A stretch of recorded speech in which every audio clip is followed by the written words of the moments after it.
हम लोग अपने पंचकर्म सेंटर पर अपने पुराने स्टीमर को इसलिए बदल रहे थे क्योंकि उससे एक दो ड्रॉपलेट्स छिटक कर पेशेंट को तकलीफ पहुंचा रहे थे।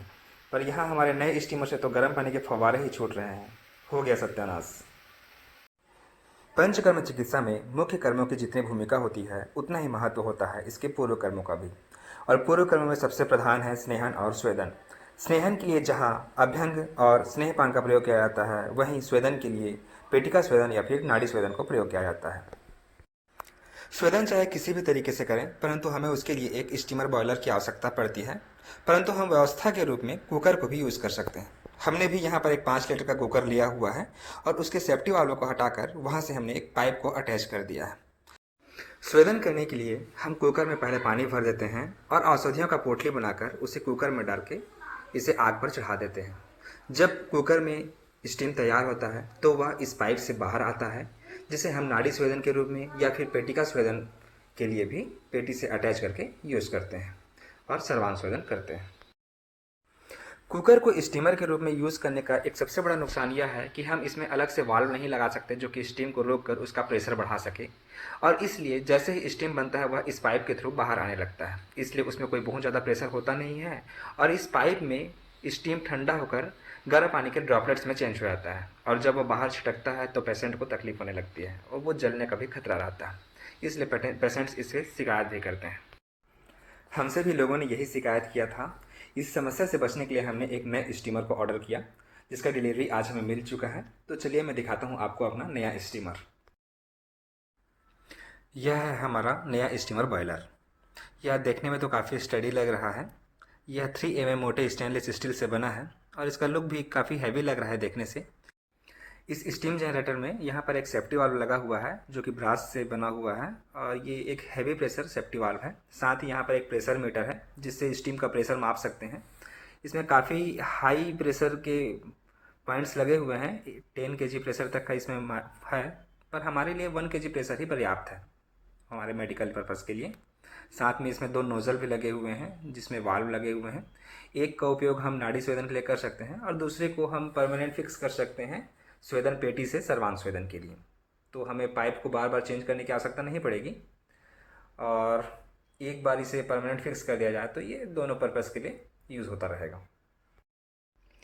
यहाँ नाड़ी स्वेदन के लिए एक पाइप दिया गया है जो कि एक्चुअली स्टीम होज ही है, जो कि हाई प्रेशर और टेम्परेचर पे आने वाली स्टीम को सहने के लिए ही बनाया गया है। साथ में यहाँ पर एक कॉपर का नोज़ल है जिससे कि केवल स्टीम ही बाहर आएगा और ड्रॉपलेट्स बाहर नहीं आएंगे। ये काफ़ी हैंडी लुक है इसका और बहुत मजबूत भी है यह।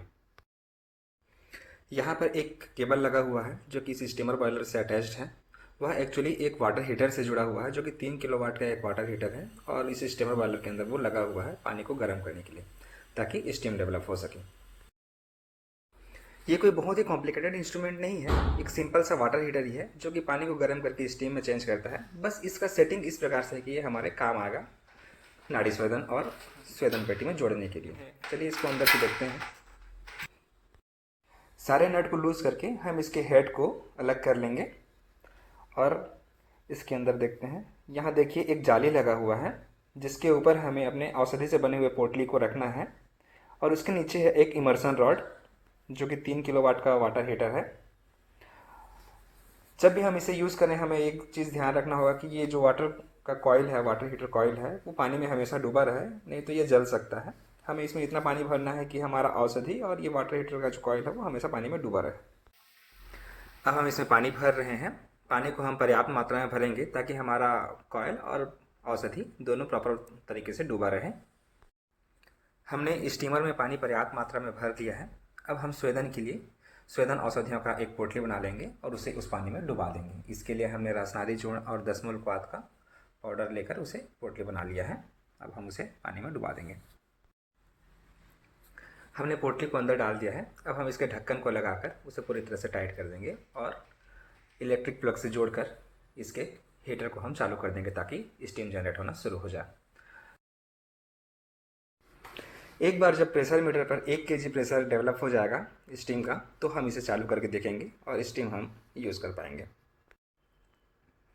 ओह माय गॉड, यह क्या मजाक है। हमारा स्टीमर तो पूरी तरह से फ्लॉप हो चुका है। सारे उम्मीदों पे पानी फिर रहा है। पानी नहीं, गर्म पानी के छींटे फिर रहे हैं। 1 kg प्रेशर डेवलप होते होते तो इसके सेफ्टी वाल्व से ही लीकेज होना शुरू हो चुका है और होस पाइप से स्टीम की जगह पानी के फव्वारे ही आ रहे हैं। कहाँ हम लोग 1-2 बूंद पानी की छींटों से डर कर एक नया स्टीमर ऑर्डर किए थे और यहाँ तो छींटों के फव्वारे ही आ रहे हैं। पर इससे हमारा काम तो बनने वाला है नहीं, इसलिए मैं इसे फिर से उसी फैक्ट्री पर लेकर आया हूँ जहाँ से ये बनाया गया था। और यहाँ पर जिन्होंने इसे बनाया था वो इसके सेफ्टी वाल्व को एक बार फिर से चेक करके देख रहे हैं। पर जब इससे समझ में नहीं आया तो ये सेफ्टी वाल्व को ही चेंज करके देख रहे हैं। इसके बाद फिर देखते हैं क्या होता है। पर जब इन सब से भी काम नहीं बना तो इसके फैब्रिकेटर ने डिसाइड किया कि वो इसके हेड का डिज़ाइन ही चेंज करके देखेंगे और उन्होंने इसके सारे इंस्ट्रूमेंट्स को अलग कर लिया और ये जो पाइप ऊपर में लगाया गया था सारे अटैचमेंट्स के लिए उसे हटाकर वो लोग अब सोच रहे हैं कि सारे अटैचमेंट को डायरेक्ट हेड कैप में ही फिट किया जाए। इनके हिसाब से जो पाइप यहाँ पर अटैच किया गया था उसमें जो स्टीम है वह आकर ठंडा हो जा रहा था और इसलिए स्टीम की जगह में पानी के फव्वारे बाहर आ रहे थे। तो ये चाह रहे हैं कि जो भी स्टीम है वो सीधे बाहर ही आए ताकि पानी के फव्वारे ना आए, इसलिए सारे अटैचमेंट्स को अलग कर रहे हैं और इसे डायरेक्ट अब हेड कैप से जोड़ेंगे। इन्होंने सारे अटैचमेंट्स को कैप से सीधे सीधे जोड़कर इस स्टीमर को एक नया लुक दे दिया है। यह देखने में बहुत ही स्लीक लग रहा है और देखिए इसका नया रूप है। अब इसे यहाँ पर एक बार फिर से हम टेस्ट करके देखेंगे, फिर देखते हैं ये कैसा चल रहा है, कैसा काम कर रहा है, यह सक्सेस हुआ या अभी भी ये फेल ही है। अब एक बार टेस्ट करने के बाद हमें समझ में आएगा। यह तो कमाल ही हो गया, यह स्टीमर अब पूरी तरह से तैयार है और इससे बिना ड्रॉपलेट के शानदार स्टीम भी आ रहा है। अब इस नए स्टीमर को हम फिर से अपने पंचकर्म सेंटर पर यूज़ के लिए एक बार तैयार हैं और यकीन मानिए यह इस बार बहुत ही शानदार है और यह स्टीम पे बहुत अच्छे ढंग से आ रहा है। इसके मेकर्स ने इसमें एक बहुत ही अच्छा प्लास्टिक का हैंडल लगा दिया है ताकि इसे पकड़ते समय किसी प्रकार से कोई दिक्कत ना हो और इससे जो स्टीम का क्वालिटी है वो बहुत ही अच्छा है। इसमें कोई ड्रॉपलेट्स नहीं है और हीट भी परफेक्ट है। तो इस स्टीमर को पाकर हम अब पूरी तरह से संतुष्ट और खुश हैं। थैंक यू दोस्तों, हमारी खुशी का एक हिस्सा बनने के लिए। Bye bye.